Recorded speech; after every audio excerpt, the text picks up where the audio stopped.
Okay, so can you guys see the screen? Yeah, perfect. That looks great. Oh, Awesome. awesome. So, so for today, I kind of just put something small very quickly together. And the reason why I kind of chose this one is because it's fairly simple asset, but it's kind of paintery. So will be mostly I just want to demonstrate like using stencil and hand painting to do maybe a little bit more artistic and paintery texturing. So that's why I chose this thing. And also kind of just was the original reference. It was very flat surface. So I kind of add a little bit of ornaments. I'm big fan of ornaments. So just figure it will add a little bit more interest to the subject. And okay, so whenever I see something like this, actually, people can comment in the chat, right? Yeah, so they can comment in the chat throughout. Yeah, that's not a problem at all. I see? Actually, I'm kind of curious. For people that's here, like, how would you start to approach something like this? I'm kind of interested to see if people have any opinion on that. Where do I see the chat? So for the chat and the Q&A buttons, it's right at the bottom there, Chun Chun. It's so you have Q&A beside the participant, and then you have chat on the right hand side. Okay. Oh, I see. Oh, cool. So everyone's just saying hi. Hello, everybody. Okay, I see. So anybody wanna, like, when you see something like this, like, what would you be your approach? So okay. everyone, yeah. So one is a projection. It's basically projection. So anybody else? Projection is great, but if I wanted to have basically control, because this is a fairly simple thing with like the spec, it's basically all the way the same. So projection totally works. But imagine if there's something that's a little bit more complicated and all the different layers of material on there are actually different material. We'll have like a different spec. Maybe like this, the bumper is going to be very different. I want to have full control over every kind of layer on this thing and different colors. So,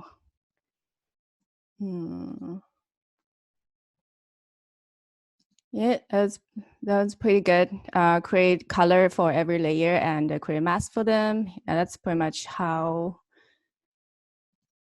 You should have all the different textures combined with grunge maps. Yeah, that's also a good idea.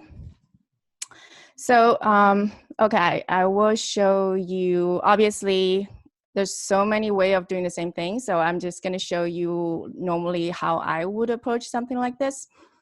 So in my mind, when I look at the reference, first thing I start to analyze like what is on top of what.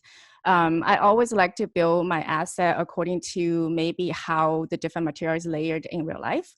So first thing I want to look at when I look at this is I want to recognize what is the basic material here. So for this guy is definitely the concrete. And for me, even though there's so many things happening, I think the most basic concrete is this one, this guy. So I collected a bunch of concrete texture here. And I think that this concrete is actually pretty, it's not too busy. It's actually quite a simple one. So I probably would go for something like this. So I'll bring that one into Photoshop. And again, like many of this same texture will work probably. There's a few of the texture that can work. And which one exactly you choose to start for different materials. Sometimes it's more of a style choice than like it's not necessarily a correct choice. Sometimes just a style thing. Delete that one. Okay. So I'll probably start like this, and I'll bring this into Photoshop. Right now, I just want to match the color for the texture I have chosen to the reference.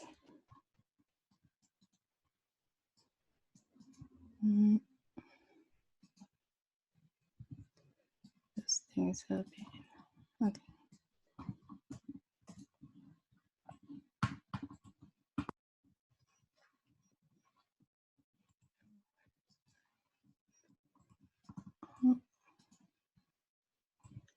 Where I Photoshop. Sorry, guys, I couldn't see the options here. I think it's L. Okay, so I would choose a color here.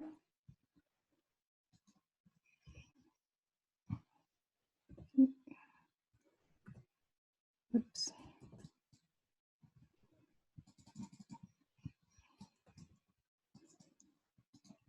I guess I couldn't see my menu here. It's a little annoying. I'm just gonna do this. I was going to show you the match colors thing, which I've done in some of my tutorials, but I couldn't see one of my side menus, so just going to do this.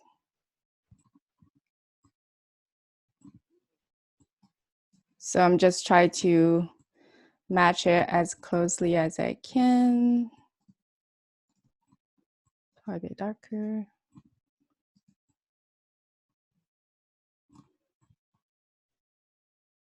Okay, something like that probably can work.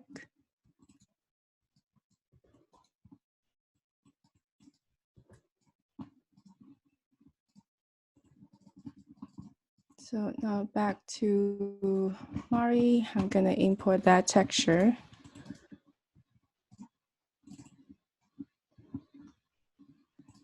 Into Mari. So right now I'm just going to build the first layer concrete. So I start with the merge node. In my Mari scene right now, all I have is just diffuse.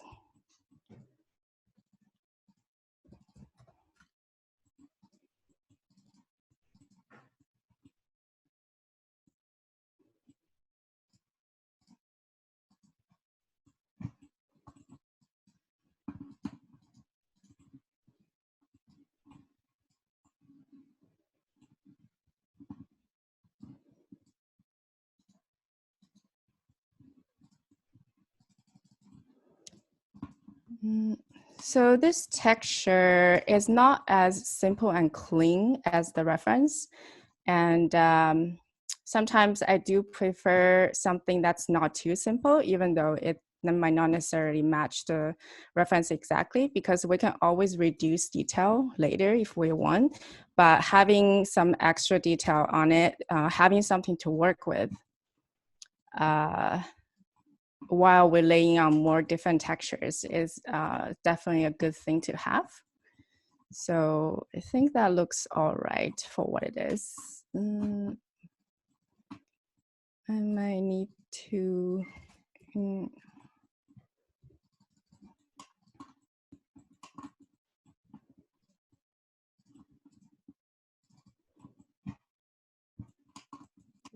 there's definitely some seams there that I want to get rid of. So another merge node, and merge it with a paint node this time. And set the paint to any color for this. So get rid of those two. And definitely set it to transparent. And also, I don't think my diffuse is, yeah, it's 4/8-bit, so that was too much.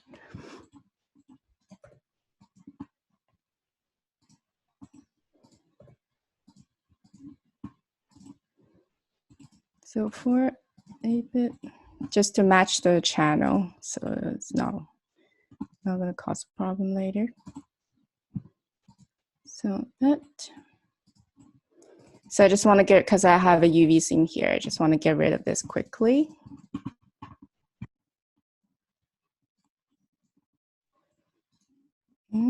Bring this here.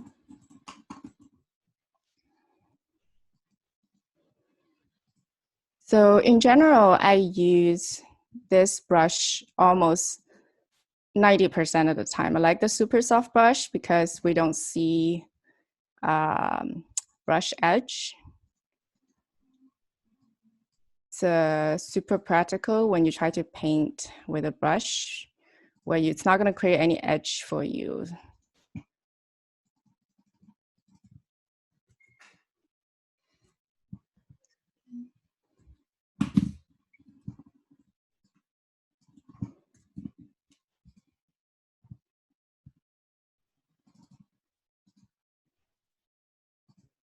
Get rid of this quickly.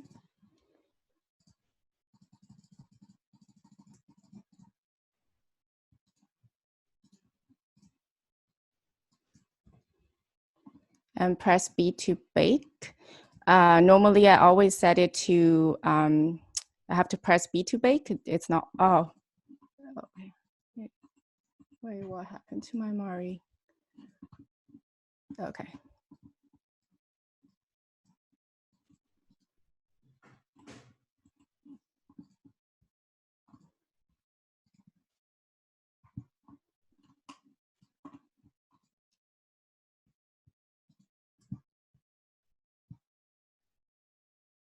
Okay, I think that's good enough.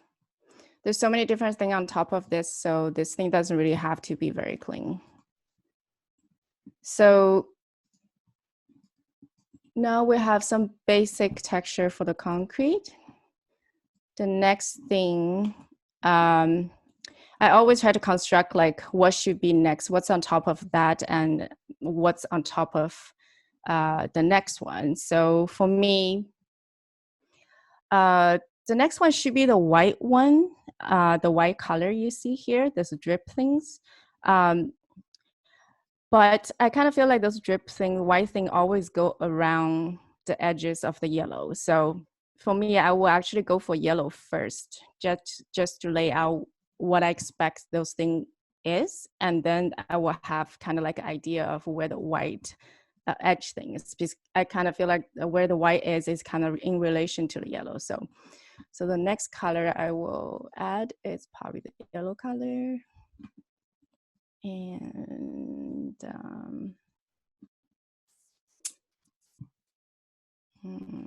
which one should I use?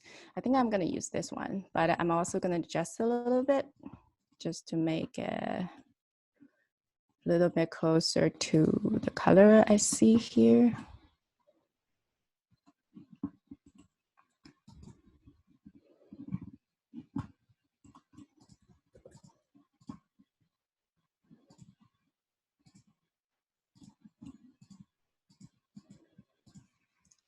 Everything's a little bit slow. Okay.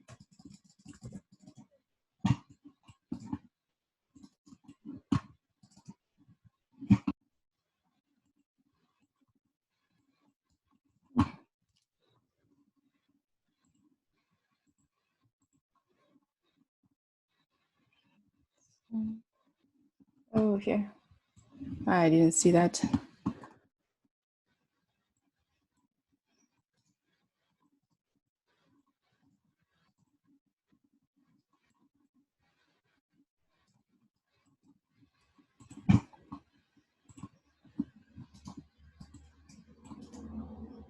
So this is a bit red.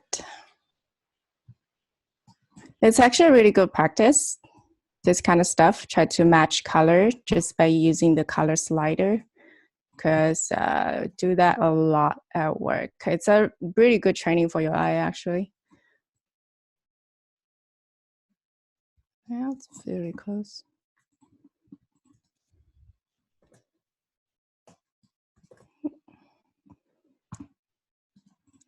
That one. I'm gonna bring that into Mari.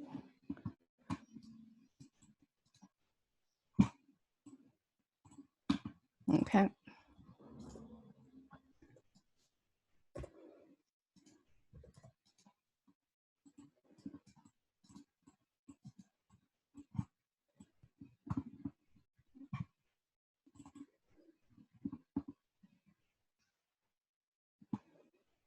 I should probably save this, just seems shaky.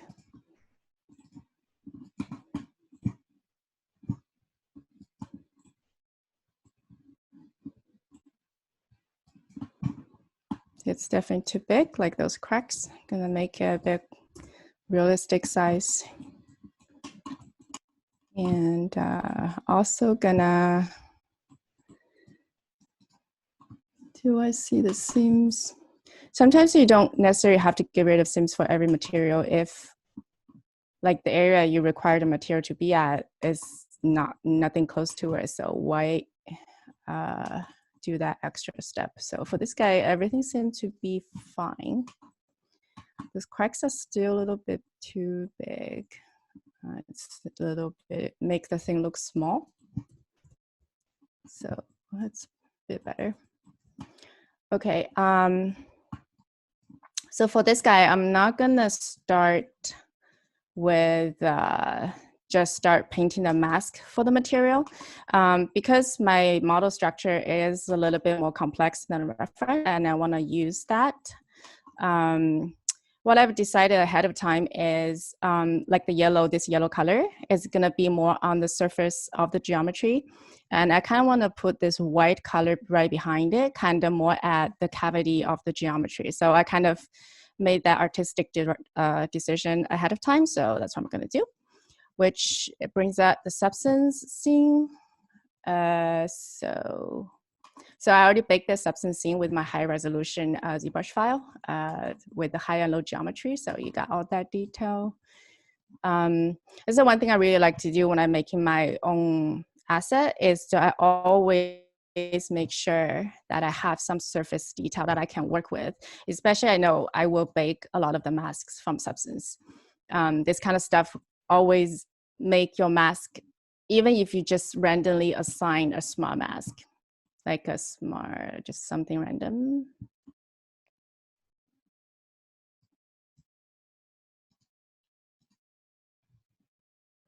It's pretty slow. Let's not crash.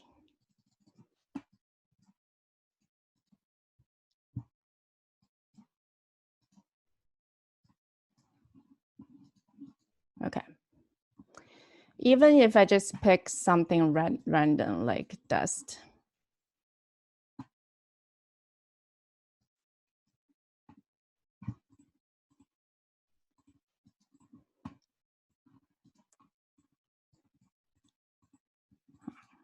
It's not what is going on.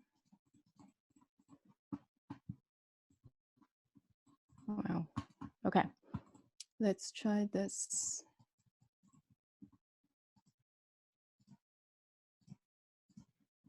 Okay, so let's alt color to only affect color, and let's change this to black. And another layer, alt color, and change this to white. And if I just assign the curvature map to this thing, I'm gonna put it in a folder and instance it across both tiles so I don't have to do it again on the other one. So you can kind of see Substance was able to capture all that sculpted detail. So whatever mask you bake, even if it's just something super general, it's all going to be affected by all this baked down normal map details. So by default, it will start to look pretty interesting without you having to do a lot of work. So for me in general, I find that having spend the time to give a nice surface detail to whatever material you're doing is really worth it. Makes the texture and process pretty fast. Okay, for this guy, I'm gonna work on the yellow material for it. So, and it's mostly gonna be, I imagine it to be more on the surface area, not in the cavity area. So I'm gonna remove this mask, assign the black mask to it. And for me, I'm just gonna use a generic generator.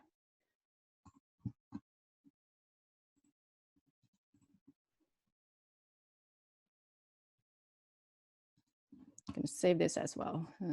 So Okay. So for me, if I just want like this area, go to my mask generator. A lot of times I don't find AO super helpful. When I just want to capture that area, I will probably mostly focus on curvature. And convex is what this surface is gonna, and concave is like more the cavity, the gaps. So I would tone this way down.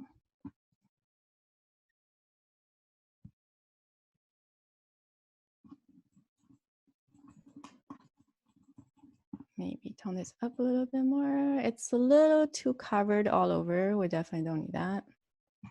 I just need something to help me build the other one, to build the actual mask. Something that's a bit broken up, something that's covering the correct surface that I wanted to cover. It's a little bit too over. In general, I kind of like it, but it's a little bit too all over. So maybe I would turn this up, but I will add another fill layer on top. Maybe use some substance preset grunge maps to help. It's really great. Substance already give you all this preset that they have. Make life really easy. Let's see, maybe that one. Yeah, we'll cover way too much.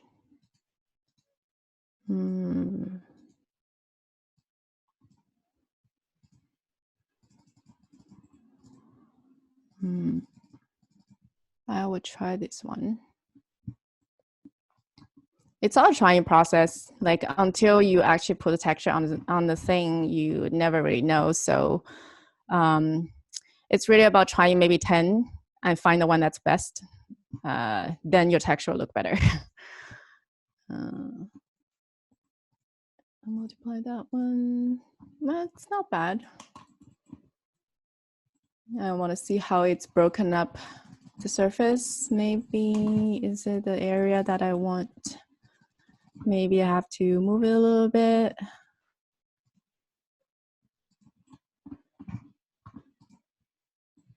Make it a little bit bigger, maybe. When I'm moving things around like this, I'm trying to look for something that's maybe create a little bit more asymmetry.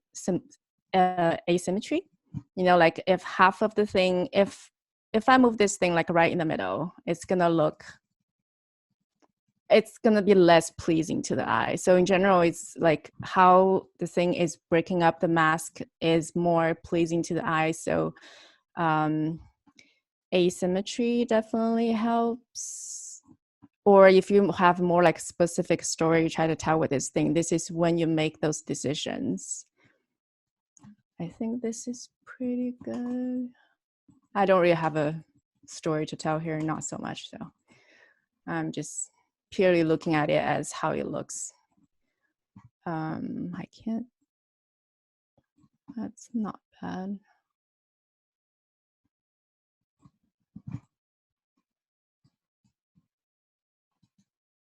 I start to see that there's a seam here.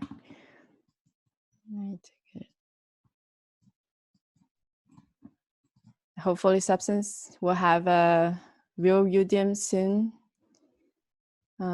They have it already, they just haven't released it. Maybe they're still fixing some last minute problems. All right, I'm just gonna export this one. So let's save master file.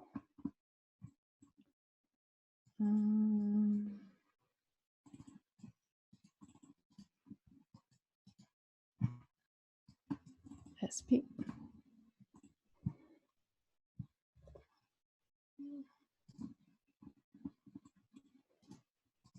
So, which this is 1001.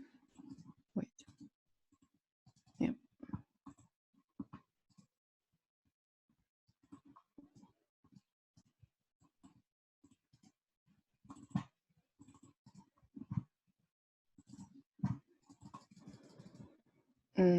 I'll name it yellow. Tiff.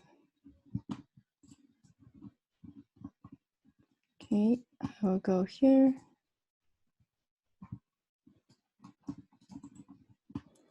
So I actually have to copy paste this one because when you instance, you don't see any of those layers at all. I have to save out this one. So it'll be 1002. Okay, I'm gonna import this into Mari and as my starter mask. Still need a lot of hand paint, but this is a starting point that actually has detailed geometry detail onto the mask already. So because it is a mask, we're gonna start with the black paint node.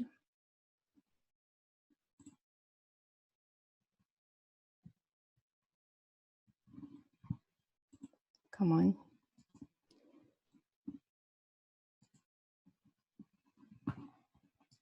Okay.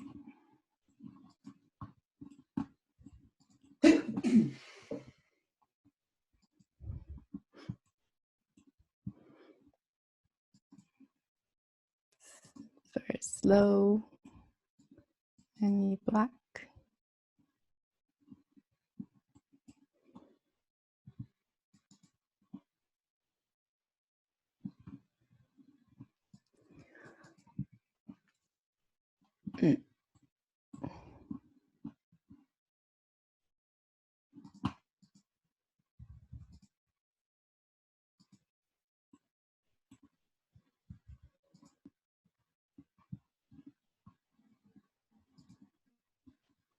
Oh, wow. Sorry, guys. I don't know if it's the network or whatever it is. Mari is not listening to me. It's okay. Take your time. There's no problem at all. You got all the time in the world. Okay. Yay. Come on. Oh my God.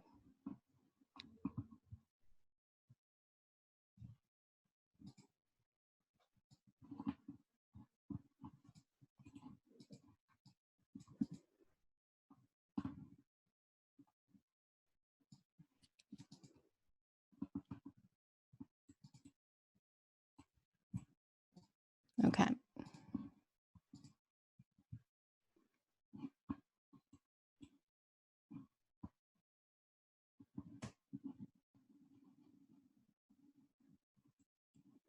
Okay, now we will import.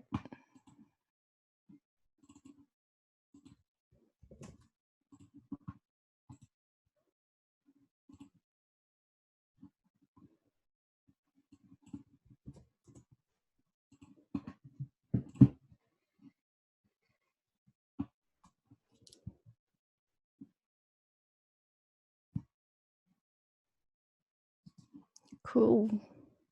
So we get a basic starting point. Of course, I'm not exactly following the reference already because of my geometry is a bit different. But I still want to kind of follow the general idea. So I'm going to start to paint down the mask now. I'm going to merge another paint layer so I don't completely destroy this one, just in case I want to come back.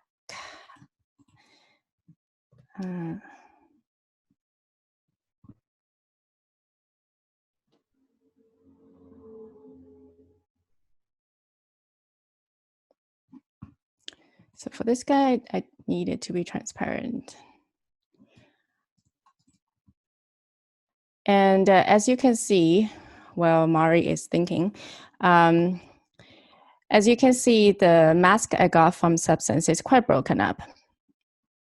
It has a lot of nice details, but it is quite broken up. It doesn't have as much solid area as you can see on this reference. So that's what I will be mostly painting using stencil, is to create a little bit more solid area. So the material will start to look more like that.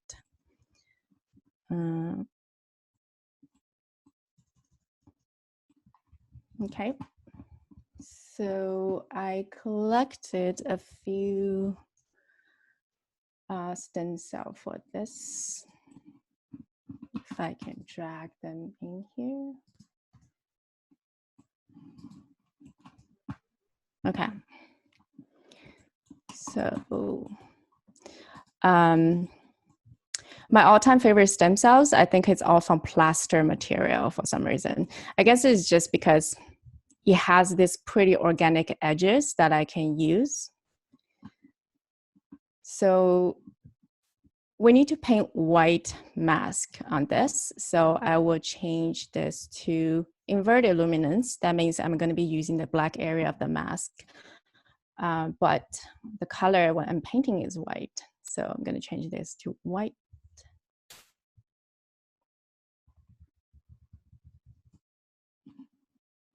Come on, Mari.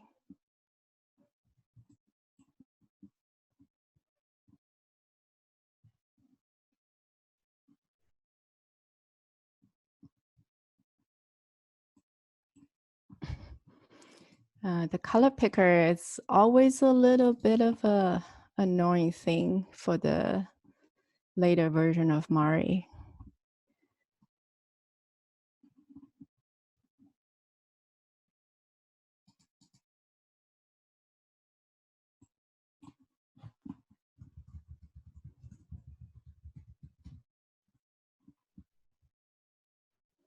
If you'd like, Chun Chun, as it's loading through, I could ask you a few questions coming through from the stream. So first things first, coming from Peter, he's saying, nice choice of project. Touch it if possible. Oh yeah, right, perfect. Okay, so the next question is, do you work in VFX? Is there a difference in texturing for VFX and games? Yeah, I mostly worked in VFX. Not mostly, I completely only worked in visual effects. I never worked in game before, but from what I understand, it's very different.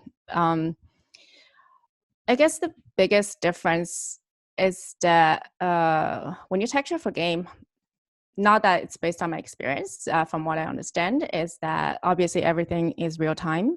So you have a lot of limitation in terms of specs. And with the visual effects, everything is rendered for the final shot. So you have a lot of, you can use fairly heavy geometry. You can use high resolution textures. So the limitation is different. Perfect. Awesome. Thank you for answering. Great question. So thank you, Lucas, for your question. Keep them coming, folks.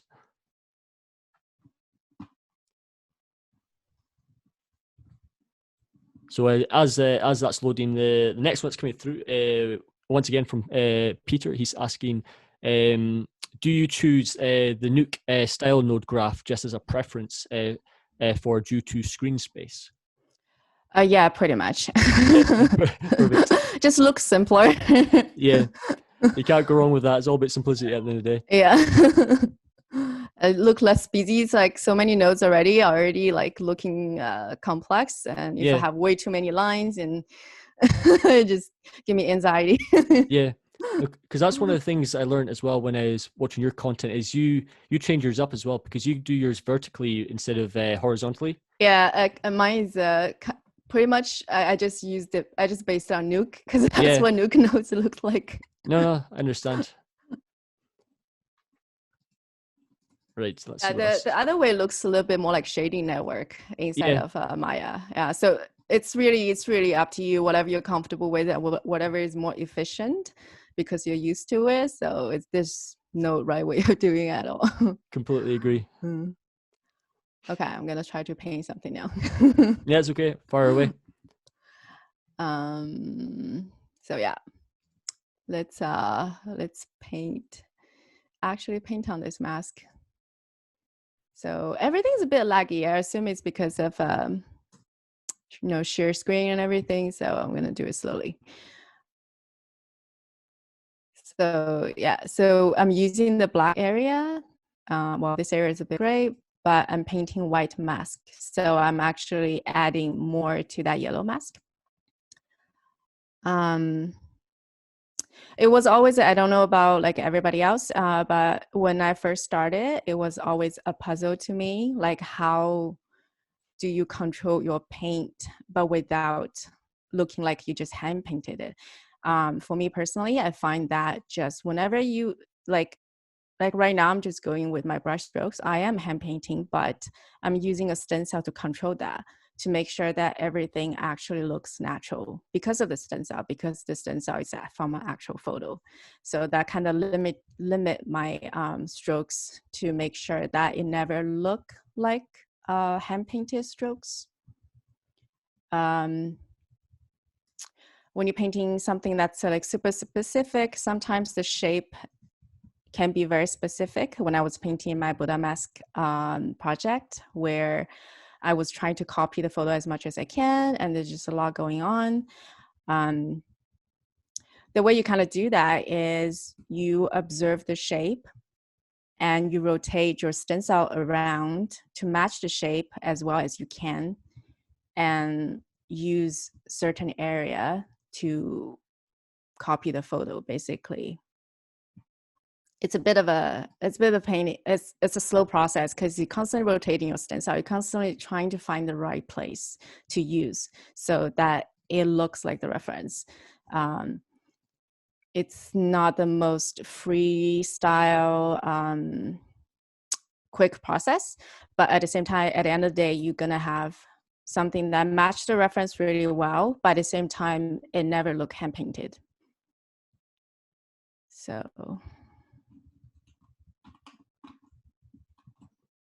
for this guy, like I said, is all the mask we got from Substance is very broken up.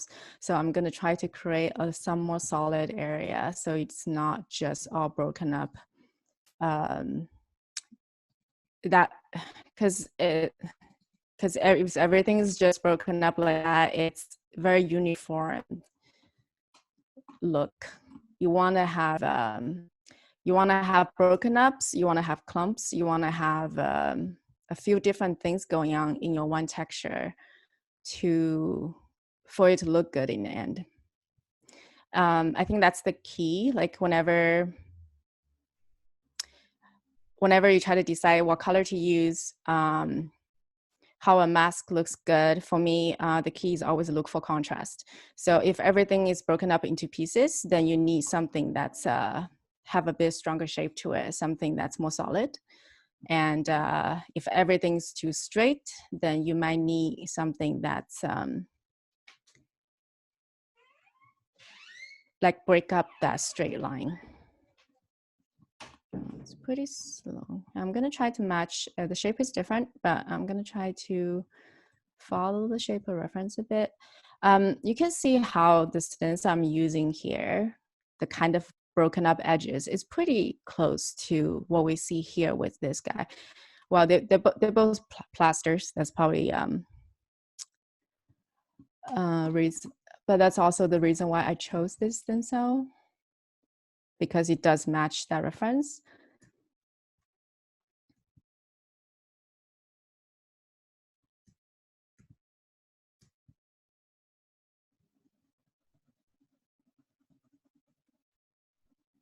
And for like the yellow, like I mentioned before, I kind of want it to be more on the surface area, not so much in the gaps. So that's why I'm focusing on area like this.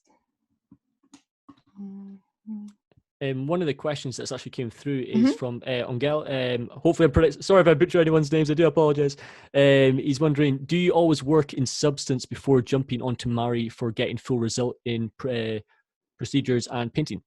That really depends on what it is. I find that in most hard surface asset, that would be the most beneficial way to do it, just because it's so easy to catch the edges inside using Substance, and easy to catch like things like this that actually has a lot of surface breakup, I find that using Substance is super beneficial. Actually, inside of Mari, you also have some baking options now as well. It's just for me personally, I'm just super used to this workflow that's just comfortable for me and it's faster for me. So I just kept using it. But you can choose to not go into Substance at all, but also kind of bake something similar to this using the Mari Smart Masks. Awesome. Because that was one of the things that I always learned from watching your content, because I remember early on you were saying about the importance of focusing on like result driven content rather than just the software. I understand that obviously Mari and Substance have their benefits, etc. But that's one thing I think it's really important is just focus on the quality at the end of the day. Yeah, for sure. And for me, like I never want to compare to software. Of For course, me, yeah. I feel like it's not kind of not really productive to think of it that way. For me, just get to know your software and find what their biggest advantage is and combine them. Use the advantage of all softwares. I think that's the most efficient. And also, it also depends on what you used to, like what kind of workflow you're used to do as well. Maybe my workflow is super awkward for you, and you have something that works well for yourself, and do that as well. For me, it's really just, like the final quality of what it looks like in the end. That's all that really matters. Like what software you use or what kind of exactly workflow that you tried. It's so whatever is you feel comfortable with. Perfect. Thanks. Thanks for answering that. No problem. So yeah, so this is going super slow. Yeah, I've we're turned off just my gonna camera drag just it for a little bit area and see. That's okay. We're doing our best here, folks. It's just it's always connection. Sometimes it's I've got my camera turned off just to kind of hopefully make it speed up a wee bit. But keep those questions coming, folks. Yeah, I can. This is so slow. I can totally answer a question at the same time. Perfect. Yeah, that's okay. So the next question is from Julian. He's saying basically Mari is more for high resolution render. So for low resolution, we can achieve the same result as in Painter. Is that correct? Not necessarily, because Painter does have, you got like real-time PBR shader inside, and it's very convenient, right? You can get to see what the material looks like, how all your maps are working together, like right in front of you. With Mari, they have shader as well, but I don't think it's working as well as the PBR shader inside of Painter. So with Mari, you always kind of have like really render it to see how everything is working. So, but because of the PBR shader and everything, it's hard for Painter to handle like 10 UDIM, like as many UDIM as Mari can. Yeah. So it's not that Painter, if you just do one AK texture in Painter, I'm sure that you can do it no problem. So that's very high resolution as well. But if you have like 24K inside a Painter, it's going to be very painful. For me, I would say it really depends on like what asset you're working on. If it's like a small thing, 2 UDIM, you can do pretty high resolution inside a Painter. Painter can go up to 8K if your machine can handle it. Yeah. But if you have like a spaceship with like 100 UDIM, that's gonna be very painful. Then it gets crazy. That's better to do it Mari and just bake some masks from Painter to help. Perfect. Thank you, Julian, for the question. So we've got keep them coming as always, folks. We've got 5 more questions flying through, and I've got tons of questions on my side of things as well. Julian saying thank you. Perfect. Perfect. So the next question is, which software, according to you, is industry standard, Mari or Substance Painter? This is a dilemma I'm facing right now. I'm not sure which software to specialize in. As of now, I find Substance to be more user-friendly. Haven't tried Mari, though. For me, it's what kind of job you want to get. If you want to get into film, you have to do Mari. Like, there's no way around it. Like I mentioned before, film is pre-rendered. They use very high resolution things for everything, and only Mari can handle that level of how heavy everything is. Like the transformer I painted was like 400 UDIM. There's no way you can do that in Painter. You have to do it in Mari. So if you're going for film, you have to do Mari. But if you're going for game, you have to know Painter. So, but inside the film now, we also use Painter a lot to speed things up. But without Mari, you can't get a film job. So just really ask yourself what kind of job you're going for. And that's going to determine what kind of software is super necessary for you. Awesome. Perfect. Right, let's see what else is coming through. So thank you for the question. Once again, much appreciated. Right, let's see what's next. When you're doing assets for visual effects, how close would you say that you have to do in comparison to the reference that you were given? What about for hero assets and props, etc.? Does it need to match a lot closer than usual? If yes, then how would you achieve that? In visual effects, they always expect you, if there's a one reference, like a picture, they it's not a design, it's an actual picture match. They always expect you to match it exactly, at least from background to hero assets.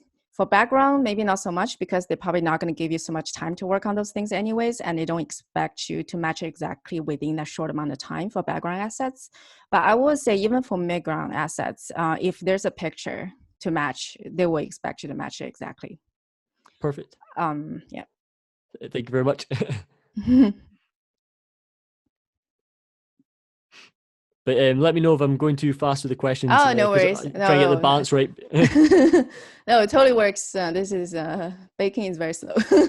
No, it's always the joys of internet. But carrying on this this theme, I guess, of reference, etc. When it comes to you gathering reference, is there any like typical process for you? Like one of my weaknesses when I was starting, I would always gather too much reference, and sometimes also the quality of reference was not necessarily the best. Like, is there any kind of tips when it comes to gathering better reference you would give? I would say focus on the concept. If the thing you're using is like, let's say, fantasy object, I would say be very sure about your concept and get a reference only according to what the concept needs. Mm-hmm. And I think that will set a nice restriction of what kind of reference you should be looking for. If it's something real, I think it's the same. Just be very. I think it's very useful to be very sure about what the end result you're looking for. Kind of the more clear about what the end looks like, the easier to know exactly what kind of reference you're looking for, and you're going to be able to judge what reference is going to be useless and what reference is going to be very helpful.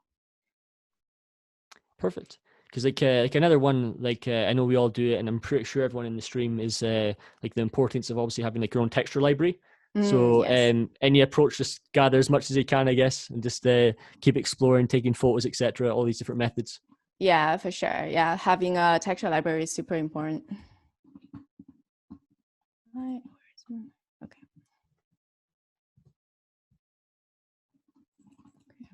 Let me see what this looks like.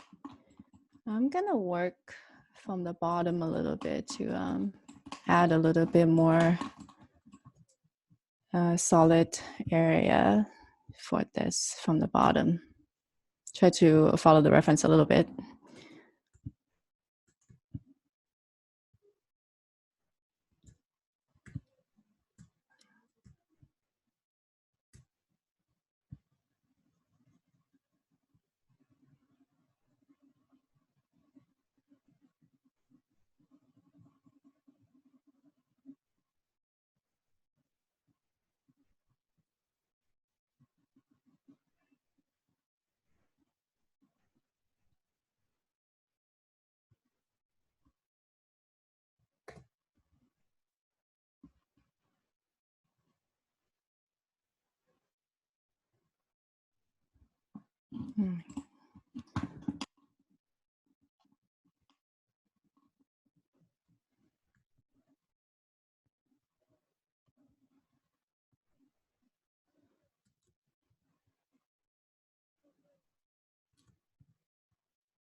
And I don't use too much hotkey. Somebody pointed that out. There's so many things I do that I can be using hotkey, but for some reason I have this habit of never use any hotkeys. I guess like when you're speaking like hotkeys, etc., do you think a lot of people tend to, I guess, when it comes to just general workflow, overcomplicate it? Is there any advice you would kind of give when it comes to just making things run a bit more smoother? Like what's helped you over the years in film? I know it's a Mm. big question. I guess depends on what you do. Like, do you have an example of something you're trying to do that you try to smoother in terms of So like say for example, you're assigned a project at work, mm, and obviously we always are under the pressure of deadlines, etc., and mm, trying to get things done as smoothly as possible. Like I remember one of the things that you were saying is like sometimes, and also a lot of my colleagues in the past is they try and get, I guess like all the work done in 50% of the time of the mm, deadline, just to kind of make sure that they have time for like change, etc. And mm. like, is there anything else that's kind of made it Um, easier for you? I guess for me, just always make sure everything is non-destructive. Mm-hmm. Yeah, because Yeah, definitely. the most time-consuming thing you can do is have to redo something. Yep. So yeah, it's best to everything is non-destructive. So any kind of changes, especially at work, there's so many changes, and it just make sure that you can always basically every element inside the texture can be tweaked without having to redo stuff. Mm-hmm. That's why I always like even just one small color, like some little white stuff, some green stuff, I always just try to do material with a mask. Okay. So every material is separate. Every material has its own mask. Um, it's really good for production because in especially in film, you're actually working with a look dev artist to render this thing. You're Yep. not rendering yourself. So sometimes look dev artist is going to ask you when they're doing their job for mask for everything. Mm-hmm. So if you already have that while you do your texture, I find that normally I can just give the look dev artist what they want like right away. Right. In Okay. general, they don't have to wait for anything. Everything is already set up that way anyways inside of my texture scene. That is a very efficient and look dev artist will like you a lot. So carrying on this theme, I guess, when Mm-hmm. it comes to, I guess, personal projects, is there anything that you kind of recommend in terms of like, would you say, like, I understand as artists we want to be creative, but when it comes to Mm-hmm. being in actual production pipeline, it's all about getting work out there and focusing on just the quality. So when it comes to, I guess, anyone who's a wee bit fresh or a wee bit new to the scene, Mm. what kind of advice would you give them? Would you say just keep it simple and just focus on the technical rather than more artistic? I feel like if you're going to look for a job, put your artistic desire on the side for a bit for now. Okay. Yeah. No, that's interesting. I agree. Yeah. Yeah. When you're actually painting those texture, though, you're always making artistic decision. Yeah. Anyways, it's just you're not making that decision on a bigger scale. You're not art directing your stuff as much, Mm-hmm. like as a subject. But like even now, I decide to put this stencil here and add a solid area here. That's an artistic decision. Yeah. So you have to do that anyways. Doesn't matter what you work on. Um, it's just in terms of subject wise, maybe not so much freedom. You want Yeah. to do something that's like maybe exactly what the production is looking for. You want to do something, for me, portfolio wise, if you want to go for film, do something they're already doing in production already. Yeah. So it's easier for them to make that decision when they see your portfolio. They're like, okay, this is what we do at production.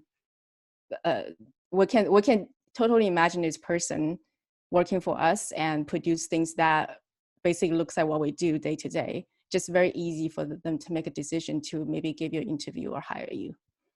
Awesome. Wow. Right. What an answer. Mm. Amazing. Mm. So the next question coming through is let's see what's coming through is from Pierre. So he's wondering, so when using inverted luminance and painting white onto your Mm-hmm. mask texture has values between black and white. Is Mm-hmm. Mari ignoring or using the values between black and white? Yep, they do. Like the grayer area, it's gonna be less white. So your mask is, if you just look at the mask on its own,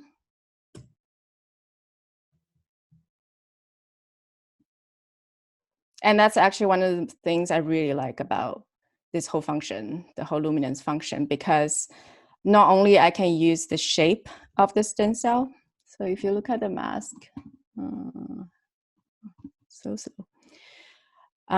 only you can use the shape of the stem cell, actually you can take advantage of all the different grayscale inside that stem cell and add even more variety to your mask. So if you look at the mask, you got those kind of like gray areas, wider areas, because of all this detail I actually have in my stem cell. Yep, that answered the question. Yeah, that's great. Sorry, like I'm going back and forth, just scrolling all the different questions, get everything organized, make sure I'm up to date. But yeah, folks, we still got plenty of time. Like I said, we're just going back and forth. We're doing a wee bit different than usual. We're adapting, we're changing, we're evolving. Yeah. See what we can do here. But yeah, like I said, keep informing me if I'm going too quick. So the next question is, why do you prefer Substance to build up mask over Mari smart masks? Is Substance more convenient for mask as compared to Mari? For me, Substance has been doing that for a while. To be honest, it's just more sophisticated. When I just throw something random onto Substance Bake Scene, it looks really good right from the beginning. I don't have to do too much adjustments. But Mari Smart Masks, I think it's more of a Mari extension function. It's been built by the Mari extension guy. And I think it's very new thing. Like it's just built in the last few version of the extension pack, I think. Okay. For me, it's not as convenient for me. Yep. Yeah, like if you first throw something on there, it doesn't function exactly like what I'm used to in Substance. So that's why I still prefer Substance. Thank you very much. Right. What's coming through next? Lou's got a question. He's wondering, would you say learning Blender would give me the general knowledge I need to then move into higher budget software? Well, that's an interesting one. That's interesting. I tried modeling a little bit in Blender. I haven't tried too much to know the software very well. Yep, I'm the same. I've never tried it. Yeah. So I feel like maybe in terms of the different maybe elements that involved in 3D, like what is modeling and the pipeline, because Blender does everything on its own, right? So maybe if bring something from modeling to texturing to look dev, maybe you can do a little bit of sculpting inside. I think it's a good way to learn all the basics that involved in this whole process. More idea-wise. Software-wise, yeah. I can't comment too much on it because I don't know too much. It's all down to, it's like what you said, or what I was saying earlier about the importance of, like you have to feel what's comfortable for you. Like, what do you enjoy? And yes, I understand film and game both have like their most common softwares, but then again, things have evolved over the last 5 years, and things have been a lot more like studios are a wee bit more laid back. And the days, if you can produce the work, then you'll be fine. But then again, some studios are very concrete with their work, their pipeline in general. If you know what I mean. Yeah, that's the thing. Like all the pipelines built with Mari, I'm sure the game pipeline is very closely built with Substance in mind. Yep. So right, at least for right now, if you want those jobs, you still have to learn those software. Of course. Mm-hmm. So folks, I don't know what I'm painting anymore. That's all right. I'm trying not to distract you. I'm trying to get a healthy balance. No, it's all right. This you guys get the idea. It's good. We've got like as art-wise, this is a failure. No, it's all right. It's speaking of, well, actually, that's a great topic. When it comes to, I know you probably think that's crazy, but like one of the things is that it's actually one of the questions I was going to ask you was when you actually do projects that aren't successful and why you should actually like finish them and learn from them. Like, can you kind of speak on that topic about why it's good to kind of finish like projects that you're maybe not so happy with, if you know what I mean? Like,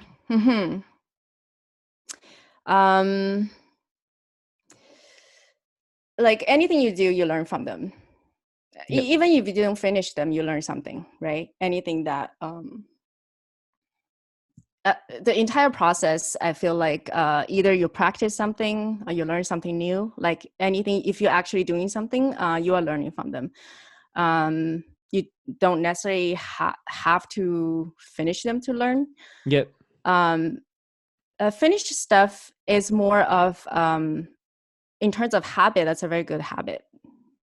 Just that commitment. Yeah, completely agree. Yeah. I think that's what you will more learn from. Force yourself to finish everything. So Um, do you find when it comes to your just personal projects or anything in general, like do you always review your work, or like is there any advice you'd give in terms of like going over your work? Like what should people look for when it comes to critiquing their own work? mm. I feel like critique your work and don't lie to yourself. Yeah. If you Okay. have this gut feeling of something is wrong, don't try to convince yourself that, oh, it's fine, because you're feeling lazy. Yeah. If a gut feeling tell you like something just doesn't look right, make sure you address it. Even maybe it means you have to redo a lot of stuff. Yeah.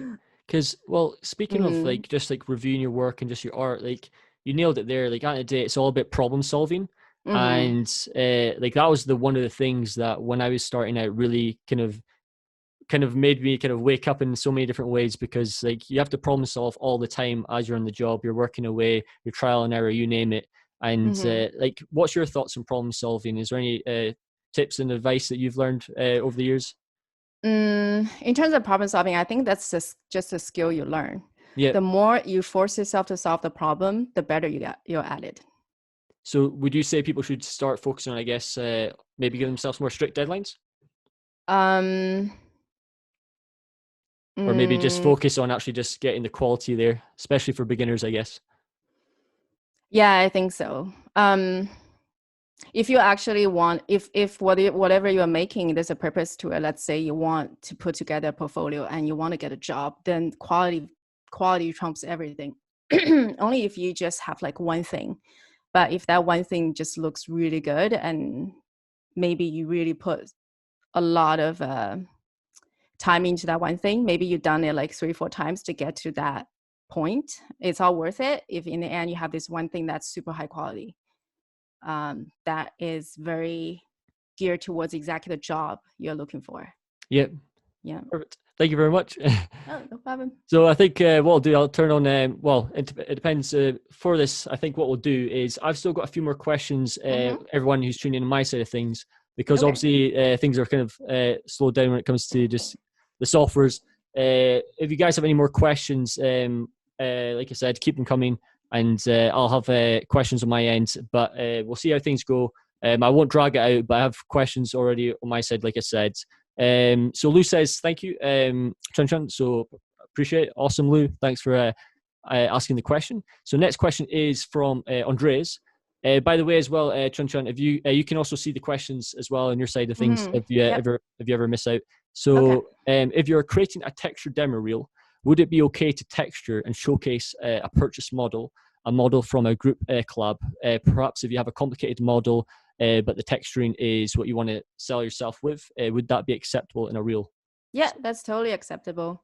I think, well, especially for film jobs, because all the major studio, mostly the texture and the modeling department is completely separate.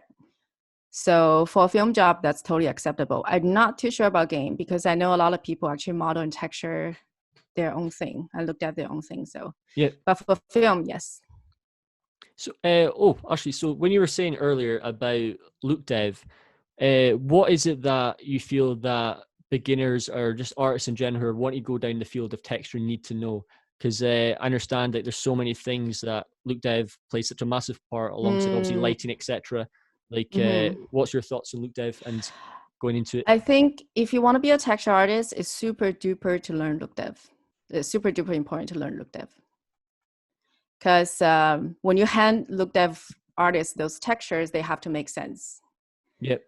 You don't want look dev to get a bunch of texture that just doesn't work at all, and they have to do tons of work on their side, and they're not going to be happy. Of course. And you're going to have a lot of revisions. Yeah. Yeah. Because Luke Dev for me, it was another thing that was really like game changing for me, because I was diving into Arnold and V-Ray at the time, and I was terrified at first, but once I kind of nailed like the fundamentals of just Yeah, and I've been using Arnold for all my personal projects, and Arnold is awesome, and Yep. it's so straightforward. You got Yep. one shader for everything, and Exactly. just learn that shader from top to bottom, and you can do everything. Yeah. So Yeah, like, basically. Yeah. like everyone tuning in, like trust me, it's it will go such a long way. It's the core fundamentals of everything. It comes down to theory, general knowledge, and when it comes to actually understanding the textures itself and knowing what's happening with the materials, reflections, you name It's it. super important with texture artists for sure. Yeah. Definitely. So I'm not sure this is a question, but it's coming from Shamik. Is wondering, Mari is linear based. I think that's the question. Is Mari or linear based? I've never used Mari myself. I'm not super understanding that Yeah, question. I'm not quite sure the same as well. Shamik, feel free to post that question again. It's not a problem at all. So next question coming through is, how would you differentiate between a look dev artist and a texturing artist? Aren't both related? I think a look dev artist demo and texture artist demo is very different. Texture artists, you want to show off your painting skill on some level, but look dev, you actually want to show off you be able to finish an asset with only procedural ways. Yep. Yeah, like just using adjustment nodes inside of your render engine, and be able to use procedural textures in a smart way and generate your own masks just within that software without using any texture program help. So I think. sorry to get you off. When it comes to, I guess, speaking of procedural, etc. So do you try to stay to procedural as much as possible without like as very little hand painted as much as you can? So do you focus on mainly procedural? That's my question, I guess. Yes, always start with procedural for me, and Yeah. try to use it to take it as far as possible, and then use hand, because hand paint is always going to be the slower process. So that's with like production in mind, right? If you're working in a production environment, you want to be efficient. So always use procedural to take it as far as you can. It's just that with any kind of hero asset in the film industry, you cannot get away with it without any hand paint. And the more hero asset it is in general, the more hand paint you're going to have to do. Awesome. So thanks. Yeah. So That's great. Yes, yeah. Sorry, I'm not trying to get you off. It's just keep going back and forth with all the questions. But with that said, folks, what I'll do is we'll go live for like another 10 minutes. We'll stay live for another 5-10 minutes because the questions are slowing down, and we'll take it from there. But like I said, as always, folks, everything is recorded. So everything that we've talked about today is up on the website, caveacademy.com, under masterclasses. So if you guys did happen to join us late, you can check it on the website there. But once again, I guess carrying on this theme that we're talking about with procedural and hand painted and stuff.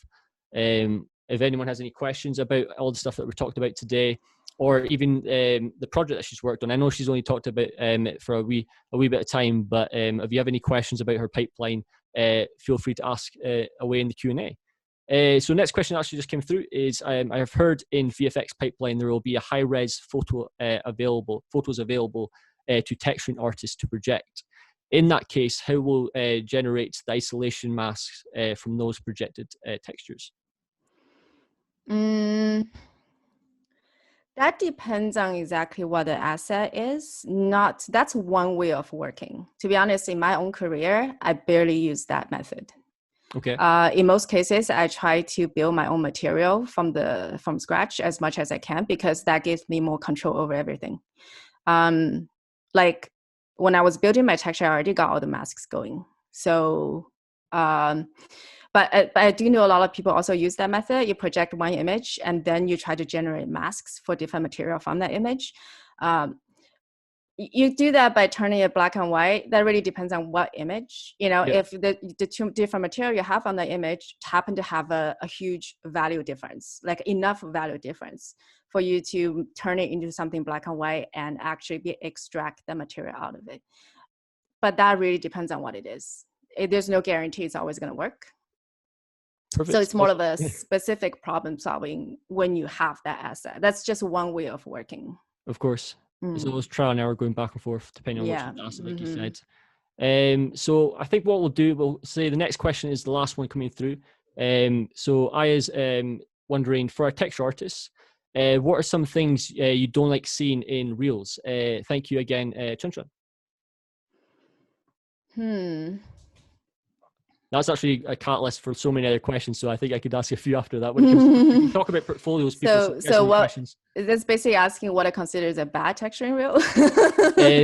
Let's have a reread. For a texture artist, what are some things you don't like seeing? Is there anything that like stands in somebody's demo reel? Yeah, and I guess portfolio as well. Like maybe like art station. Is there anything that is a no-go?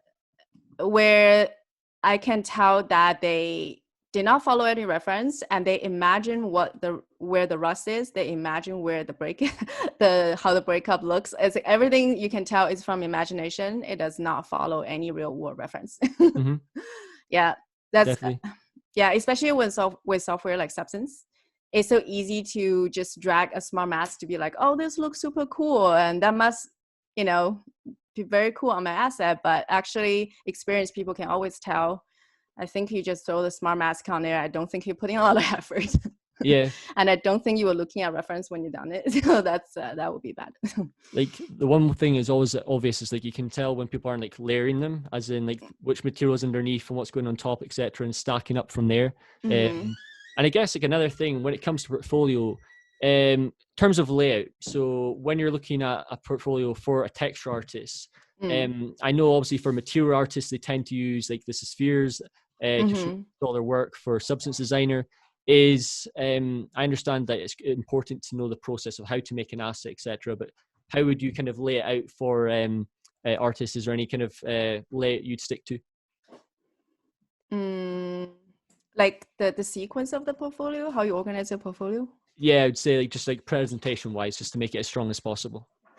For me, again, this really depends on what kind of job you're going for. If you're going for film jobs, I will say the traditional look dev turntable one is always works. Okay. If you don't want to be super fancy and artistic, that's just very practical. And you're showing something that people probably see in production all the time, so they're familiar with it and it looks professional. Perfect. Yeah, because like when it comes to portfolios, it's sometimes, so I'm an environment artist is my thing, and some people give you kind of, everyone has like a different take on it. Like games is obviously different to film. Is film in your eyes a lot different to games? I know obviously you work in film, but is there anything that you've noticed maybe over the years that there's maybe a wee bit of difference in between in terms of portfolio requirements? I think it's very different. Very different, right? Very, very different. Yeah, completely different. So definitely be very clear about what kind of portfolio you're making. Yep. Because like one of the main ones was always wireframes. I understand that like you need to showcase your wireframe for film, whereas in game, yes, you still need to show it, but in wireframe it's very strict for the demanding for it. So thanks once again, Chun Chun. Like you've been amazing. No problem. It's been a pleasure having you on. It was very fun. Yeah, perfect. It's great seeing all the questions coming through. Apologies everyone for the technical difficulties we had, but we figured a way around it. So as always, make sure to go check out Chun Chun's work. She also does amazing content on YouTube. If you guys haven't subscribed to her, make sure to do so at arttourismdigital.com, and you'll have all her links, etc., to get in contact with her there. And like I said, subscribe to her YouTube channel, make the most of it. As always, like I said, these masterclasses are recorded, so if you guys join us late, you can see them on our website, caveacademy.com, and they're all taking place at 8 p.m. British Standard Time. As always, this month we've got 5 masterclasses, including today's, so non-stop content for you guys here at Cave. Our next masterclass is on modeling digi-doubles, which is on the 16th of July. So if you guys want to tune into that, make sure to sign up this week. And like I said, we've got Monday, Wednesday, and Fridays. We've got our daily sessions where you guys can get your chance to submit your portfolio, get reviews from our industry professionals here at Cave, and make the most of it. We have our free options as well, so you guys have the chance to submit there on that side of things. So that's Mondays, Wednesdays, and Fridays at Cave. And once again, thanks everyone, and we'll see you guys in the next masterclass. Bye for now. Thanks, Chun Chun. Pleasure. Thank you.